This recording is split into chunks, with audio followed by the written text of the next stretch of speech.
que Abraham parlait avec les anges, avec ça qui m'a montré dans un problème de stérilité, qui a vu dans un promettant à moi. Nous avons dit ça dans la perte de multitude. Mais qui nous les professions et ça compliqué. Mais où Abraham a ça qui a l'oba quitté, mais a servi le cas à l'ensemble. Après savoir que ça la art, on va comprendre non. Biso doit toujours la dette. Comme un problème, il y a quelque chose de loin Abraham et comme la Maboko na biso. Et quand on a biso a servi biso, on va faire quelque chose pour naï.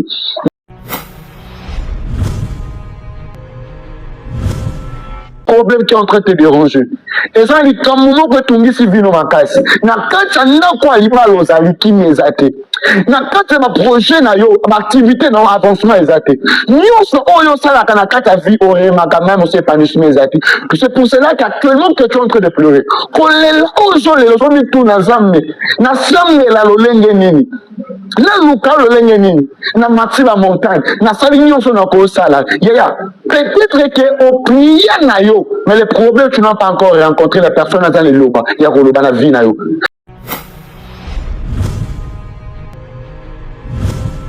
Délivrance, nous parlons devant n'importe qui.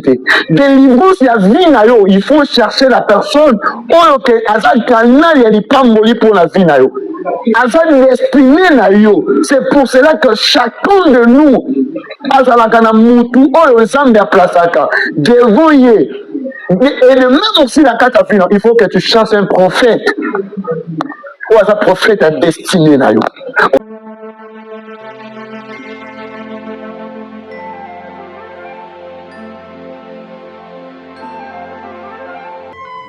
Jexo TV, la chaîne chrétienne. Communauté nanga congolais partout aux alliés dans le monde entier, aux en Colombie, na Lumbashi, aux en Gabon, Côte d'Ivoire, Gabon, Néné, Brazzaville, aux en Amérique, aux en France, partout aux alliés, Zambalo la Pambolayo. Na pesi le soso na tondi mingi na bandiko o bazali ko accompagner biso pe construire biso na pesi mbote na Papa Guilain Toroto, que Dieu te bénisse. Zambe apambola, maman Nabiso, Nathalie Bété, Zamba Pambola yo. Zamba Pambola, maman Honorine Lam, que Dieu te bénisse. Yaya, au moni, pendant même on sait qu'elle a se présenté liboso na yo, qu'on y a liboso na yo, na mené le message, oh, et qu'on a Pambola vie na yo, oh, et qu'on a transformé vie na yo. Pourquoi? Parce que Nzambe a établi Micho na kati ya lotombo na ye, na kati ya ministère na ye. Je dis musala on a sala eza musala eza ngate, mais eza musala Nzambe. Pourquoi na benyango musala Nzambe? Nazali distributeur ya pain. La Bible dit ceci que il est en train de chercher un serviteur prudent et fidèle pour qu'à confier mission de servir la nourriture en ses enfants dans les temps convenables. Et ça, c'est bien que lorsque les temps convenables arrivent, et l'Éternel notre Dieu, à l'Oukaka n'importe quitté, à l'Oukaka, Oyo Bazali sacré a confié ma mission, il y a aucun pour distribuer, au Kabola Biloko, Nabana, Chokingonga, c'est une écoquille. Talangonga tango kokaki na porte ya Abraham. La Bible dit ceci, il était sous sa tente. Il est en train de regarder les gens comment que bazoleka. Mais à mon 3 personnes bazoleka. Pendant qu'à mon 3 personnes bazoleka, la Bible dit ceci, c'était que Abraham passait qui déplacement à Kolongwa, place au Yazali, pour qu'il n'ait rien contre les 3 personnes là. Les 3 personnes que je parle, ce sont des anges de l'Éternel. Quand vous écoutez la Bible a proposé alors dit que mes seigneurs, beaucoup qui koleka mosali na binoté.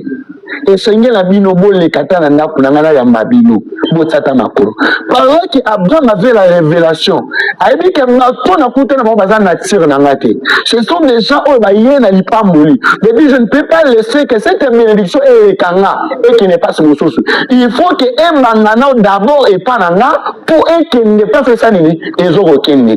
Arracher yango. Abeni bango akotsi na katana a recevoir bango lambeli bango lesi bango. Mais Bible que à cause de Arthur à Salaki, dès qu'il y a ange, avec Constantin qu'il y a un problème dans Katana Panani, il y a Abraham. nini o Abraham asalaki asokolaki bango makolo nazala kati ya makomi bato batanga bible ba histoire asokoli bango makolo apesi bango nyama apesi bango pain sans levain lorsque balie babi non tokoke na dette haute on doit faire quelque chose kati Abraham pendant que bazo mentionner basala quelque chose na vie Abraham et ça fait prier au Abraham banda ko sala yaya na kati ya vie tu peux commencer à demander à Dieu bando senga na Nzambe et là comment Nzambe va pesa yote Nzambe va pesa yote ça pourquoi parce que tu as prier na yo mais et là comment faut tikali na yo ndo sala pour que être débloqué et déclencher les pamboli ya vie na yo. La langue est très attentif. Au moment que Abraham parlait avec les anges, il ça qui m'a montré dans un problème de stérilité. Que la vie n'a pas promis à moi. Nous avons dit dans la perte de multitude. Mais qui nous les professionnels et ça accomplit. Mais où Abraham a ça qui a l'oba quitté. Mais a servi le cas à l'ensemble. Après savoir que ça la art, on va comprendre non. Bisous de la toujours la dette. Comme un problème. Il y a quelque chose de loin Abraham est comme et quand on doit faire quelque chose pour naï. Mais à tout nier, wapi moi sinayo Sarah, abikaza na cuisine, abibinga yaya. Donc Sarah y, on s'arrandi au louba. Ano Seigneur sakoli, alobi omoni na ne otoza. Kaka na moi o, mais mbulu esani izoya. Moi sinon sani arobota mwana. Opesa mwana wana komari yetel. Yaya, Isaac ayaki na kati na couple, il y a Abraham ayaki na kati ya couple, il y a Abraham na Sarah, ce n'était pas à cause de prière où Abraham a Saraki. Et ça qui fait problème il y a alliance c'était, mais c'était juste que Abraham a Saraki. Il y a moi ça dit que jamais ya lola après ça, et la Bible dit ceci. Invoque-moi, je te répondrai, je t'annoncerai les choses cachées que tu ne connaissais pas. Je vais dire ce qu'Abraham avait fait, c'était que l'invocation a invité l'ange na katana. Après avoir batouana kokoma, des hommes a touché mon thème. Que aïe na ko travailler na katana ange wana ba accomplir. Et ça qui pose ça. Yaya, est-ce que nous sommes là nanga? C'est quand Zambe allo la pambola. Peut-être aussi qu'il y a un problème qui est en train de te déranger. Et ça, il y a un moment que tu me dis si vino makasi. Na kacha na kwa liba lozali ki mezate. Na kacha ma projet na yo, ma activité na avancement ezate. Nyonso oyo sala kana kacha vie ore ma quand même c'est pas mezate. C'est pour cela qu'actuellement que tu es en train de pleurer. Ko le ozo le ozo mi tu na Zambe. Na Zambe la lolenge nini. Na lukalo lenge nini. Na mati la montagne. Na sali nyonso na ko sala. Yaya, peut-être que au prière na yo, mais le problème tu n'as pas encore rencontré la personne dans le loba, il y a loba na vie na yo. Tu n'as pas encore posé des actes devant Dieu. Et ça n'a pas acte mon sou obiso to salaka et que n'a ko déclencher miracle et que n'a ko déclencher li pamboli. Na kasi ya vie à moto. Ya mo remarqué lorsque je parle toujours des anges, na zo be là ba acte biblique. Na zoni les sous lorsque je vais inviter c'est le monsieur qui s'appelle Gédéon. Quand on a bien dit Gédéon, écoutez ce que Gédéon est en train de dire. Je rencontrais l'ange de l'Éternel et lorsque l'ange a apparu devant moi, il m'a dit, c'est sûr que tu es vaillant. Il m'a appelé vaillant. Moi, je ne savais pas que j'étais vaillant. Mais l'ange a confirmé que moi, je suis vaillant. Après avoir parlé avec ange a révélé, vous êtes condamnés. Vous deviez les esclaves de Montia. C'était à cause de l'autel qui est construit dans la maison de votre père. Allez d'abord renverser l'autel qui est construit dans la maison de ton père. Après avoir que la révélation, la Bible dit ceci. Gédéon n'était pas allé directement de renverser l'autel. Parce qu'il a compris que cet autel est là qui construit, ils en a acte moko. Et ça les maka. Il y a une cérémonie qui a été faite. Et sur cet autel, ils ont un sacrifice moko. On va tchaquer l'autel. À travers cet sacrifice, l'autel est comme un peu solide. Mais lorsque je vais renverser cet hôtel, malgré que je dois aussi poser un acte. La Bible dit, j'ai demandé ici, ange, attends-moi ici jusqu'à ce que je revienne, j'allais d'abord prendre mon offrande. Il était allé, il a pris son offrande. Après avoir causé avec déposant l'hôtel, ange a agréé en moi. Yaya, na kacha vie na yo. Makamou ezo ou mais la vie na yo. Pourquoi? Parce que tu n'as pas encore posé. peut-être aussi opposant à art au sala. Il y a des arts au sala, art au opposant. Mais au sala, on n'est pas nani. Au luka, on n'est pas nani. Qu'on risque de tomber. Qu'on risque de tomber. Même ma famille, ils ont la fiche de prophète. Maintenant, ça la délivrance, pendant que bon, ça la délivrance, il y a un mauvais esprit. Na kati, il y a bon moïse. Il y a un déco maintenant, ça la délivrance. Parce que il y a yoka milimo ezolo balakati ya moto wana. Biso toyebi Abraham, toyebi Pierre, toyebi Jean, toyebi Jésus. Bon, bino bozanani. Yaya, bato bon ça la délivrance na kombo à Christ. Mais Christ n'y est moko kati bango azaki. Il y a moi qui dit que délivrance va nous parler devant n'importe qui. Délivrance il y a vie na yo, il faut chercher la personne oyo ke azal canal ya lipamboli pour la vie na yo. Azal l'exprimer na yo. C'est pour cela que chacun de nous azalaka na mutu oyo nzambe aplasaka devant ye. Et le même aussi la carte à finir, il faut que tu cherches un prophète. Ou un prophète à destiné na yo. Ou un prophète à destiné à vie na yo. Il y a yo comme et je parle avec mon cœur. Je pouvais aussi faire ça moi-même. Na yo ko solliciter yo. Na yo ko solana na yo. Na yo ko partager pensée au na yo. Continue à quatre pensée à Salomon.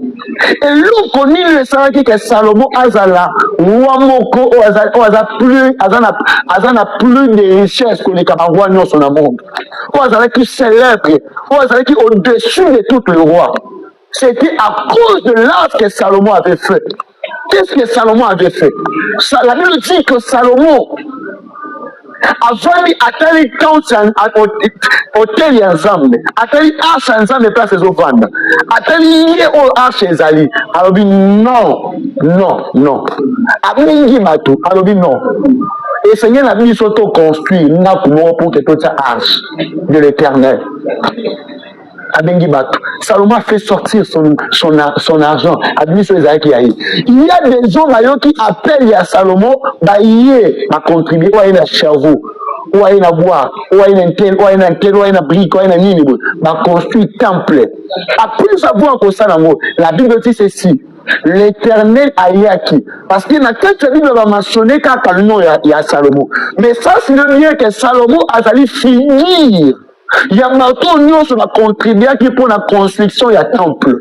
C'est le même Nizam Maranda qui visite dans Salomon et c'est aussi le même à qui rendre visite dans maintenant sur la contribution qui pour la construction à temple.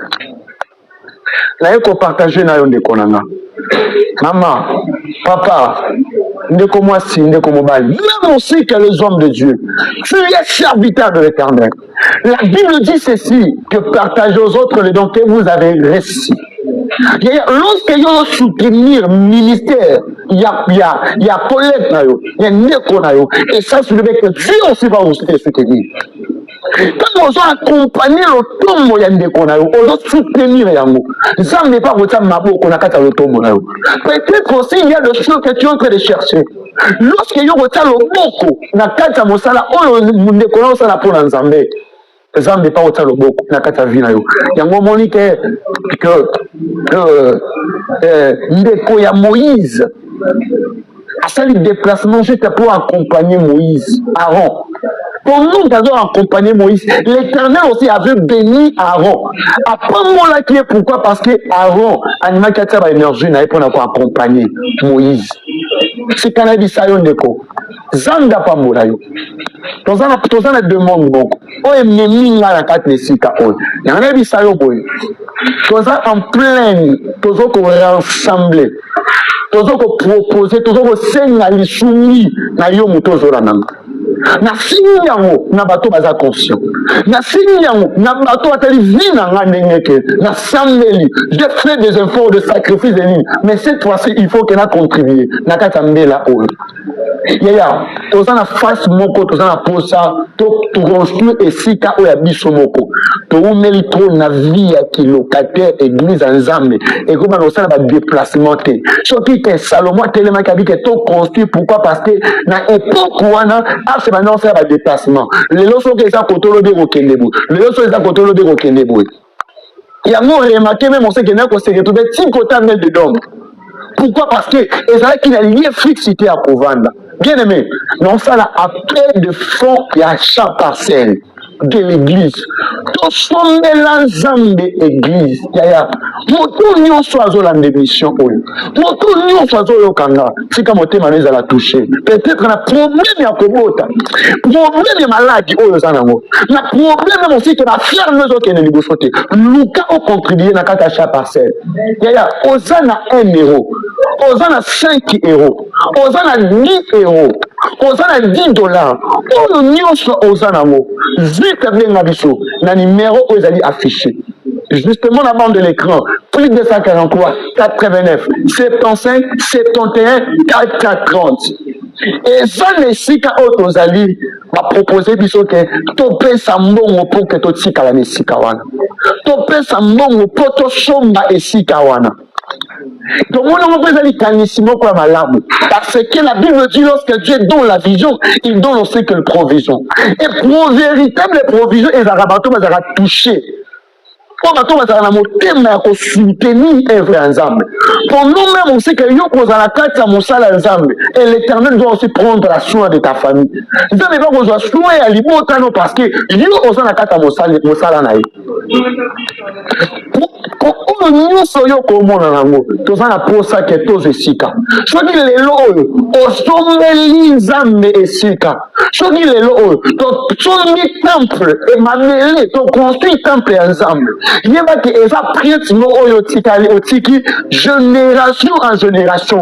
Et ça âge que Nzambe ya lola, akomana ko se souvenir na yango. Le lundi que lorsque Christ a rencontré cette femme qui était courbée. La Bible dit que Christ ne regardait pas la dame, mais il a fixé le regard vers l'alliance d'Abraham. Jésus a dit qu'elle aussi c'est la fille d'Abraham. C'est un mot que c'est que mon bien pour est condamné qui est et c'est qui mon bien pour est courir parce que la loi dit que c'est qui est courbé ne peut pas se redresser. Mais c'était à cause des actes où Abraham a salaki. Il y a alliance où Abraham a salaki et c'est là qui va redresser ce qui était courbé. Christ a dit 6 mois la mois si haut. Après combien de générations Christ a rencontré cette dame qui était courbée. La Bible dit que Christ a redressé la dame. C'était à cause de l'alliance d'Abraham. Peut-être aussi que ça la lelo. Et ça va que génération en génération na yo. Et maintenant pourquoi? Parce que ils ont un temple que vous allez construire. Ils ont les 6 camons que son maman yo contribué à qui. Nous sommes aux anamou. Même aux choses à 1 euro. Pas à 10 euros. On s'en a 20. On s'en a 100. Na continue yo parce que et 6 camons ils ont un montant au bas 4 biso.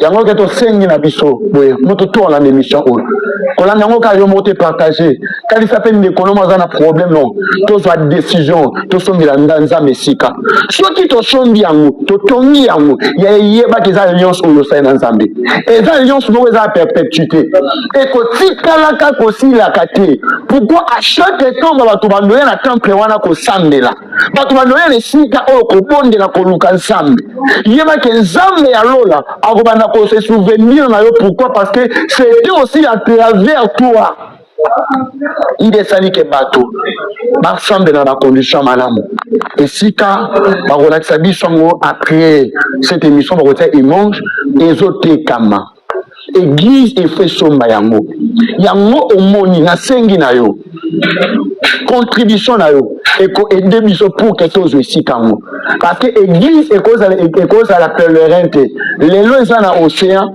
l'eau comme une Atlantique les lois comme une étel l'eau kebu église et côté linganate et c'est une en allié parce que il y a église et ça lié mo cause à la sacré le coup l'église est un lieu sacré c'est pour cela la seigneur demande même aussi la vie politique. Parce que Dieu a élevé un prophète. Et je prends le temps de prier pour ce pays. Si je vous demande aussi, qu'il y a tous ça, tous et ça, comment il y a église. Mais toutes les contributions dans les cocotas, il y a la petite montée manette tous à la toucher. Montée manette si maman. On va contribuer. Quand nous avons pour que nous oppresse son front, il faut qu'on va s'amener la peau là. Et à quoi prier, au combien de nom on s'appelle. napesi pa nanga acte oyo osali tolobaka maloba nzambe apambola yo mais yebaka à travers acte wana eza ke toenglobe bapriere nyonso oyo osala meme oyo nzambe ayoka te pour ke nzambe abakoyanola yo naza na posa message ekomela ndeko nyonso oyo azobela kolanda biso ekomela ndeko nyonso oyo azalaka vraiment mwana ya nzambe chrétien parce que na temps oyo tokomi ezali temps ya incrédulité parce qu'il y a des gens selon la prophétie de la Bible est déjà talisaki biso que dans les derniers temps il y aura toutes les choses. Même aussi que des fils de rebelles vont apparaître. Oh, les fils de rebelles, ce sont des gens qui vont régner même aussi existence ensemble. Il y aura des gens qui disent même aussi que Dieu n'existe pas. Il y a même aussi des gens qui disent même aussi que non, il ne faut pas s'attacher aux serviteurs de Dieu. Il y a des alliés parce qu'il y a 4 amis les alliés. Il y a des prophètes déjà à prophétiser à l'oba. Autobi ta ol, ils ont déjà fait, ils ont déjà la shit y attend. Mais na sengi na chrétien na sengi na mwana nzambe na problème ozana ngo luka otapia na yo na kata musala oto osala toza na face ya construction ya temple toza na face ya kosombela nzambe lopango sombela nzambe lopango po nzambe pambola yo na ba problème oyo ozana ngo numéro na biso ezali affiché la bande de l'écran topesa ba détail ndenge nini okosala juste pour que mosolo wana makoki wana bana kokoma epa na biso na omoni ke na sala ka yango te mais tout na leki na kosala pourquoi parce que naza na posa lipamboli oyo ezala propager yo pe okota na kata souvenir moko ya nzambe ke eza na temple moko ezalaka na esika intel na commune intel ndenge esombama ngai mpe na contribuer pour que mpo wana esani etongama église wana ngai mpe na contribuer na kati soki nano osala yango te il est temps ya kosala yango soki mpe maison osalaka yango luka mpe esala yango na kati esika oyo parce que nzambe arépondaka selon alliance oyo asali na moto je connais l'alliance oyo nasala na nzambe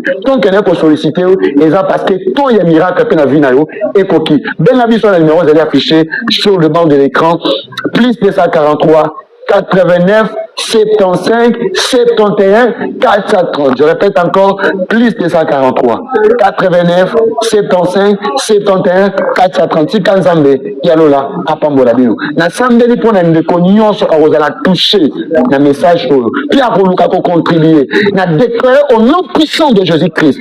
Pour chinayo ekotika la kokauka te. Okozonela na kata chômage te. Libala na yo kozala sécurisé. Mabota o bakangaki kofungwama. Même aussi malade l'imposaki kati na yo etika yo bima. Na kombo na Yesu Masia. Seigneur, accompagnez toutes les gens Dieu. Vous allez toucher le message pour soutenir vision au pesta mosali na yo. Fika Nzambe yalo apambola biso.